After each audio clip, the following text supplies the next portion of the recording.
ايه ما قال لك منه الضمان؟ الحمد لله البطاريه على ضمان سنه. الموتور بتاع السكوتر عليه ضمان 6 شهور. قطع غيار متوفره في الشركه، اي قطع غيار هتحتاجها موجوده في الشركه، والضمان على طول ان شاء الله باذن الله موجود في الشركه. طبعا السكوتر الجمهوره حاجه محترمه جدا. بص بقى السكوتر ده حاجه مفيش بعد كده، اجمل سكوتر موجود في السوق. طبعا بالوانه موجود، طبعا ابيض واحمر واسود. مفاجأة كبيرة جدا قبل ما نبدأ الكلام على سكوتر الكهرباء، وطبعا انا جايب لك النهارده حاجة محترمة جدا وان شاء الله باذن الله شرح كامل.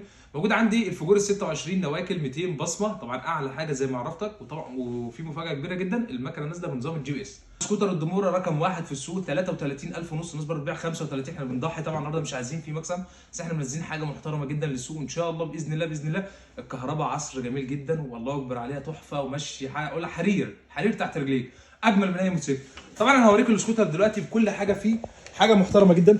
بص بقى معايا، اول حاجه شايف الكشافات، طبعا كشاف ليد جميل جدا، الاشارات، العجل، طبعا شاشه ديجيتال، حاجه جميله جدا. طبعا السكوتر مش متعب، اي حد ممكن يسوقه لو في طبعا حد راح الجامعه. السكوتر ده بيمشيه 50 كيلو، طبعا 20 امبير 72 فولت 50 كيلو. انت متخيل يعني ايه 50 كيلو في الشحنه الواحده؟ مش في 5 ساعات يمشيه 50 كيلو. حد راح الجامعه خارج بيه. طبعا سواقته جميله جدا، وشكله المساعدين من تحت طبعا 4 مساعدين، حاجه تحفه بجد. حد راكب معاك طبعا ممكن يركب واحد واثنين وثلاثه. 33,000 ونص بس، ولا في تكلفه بنزين ولا حاجه، ولا في تغيير الزيت، ولا في آلة جر ولا صيانه ولا الكلام ده كله. السكوتر طبعا انت بتحط حاجه وبتمشي على طول.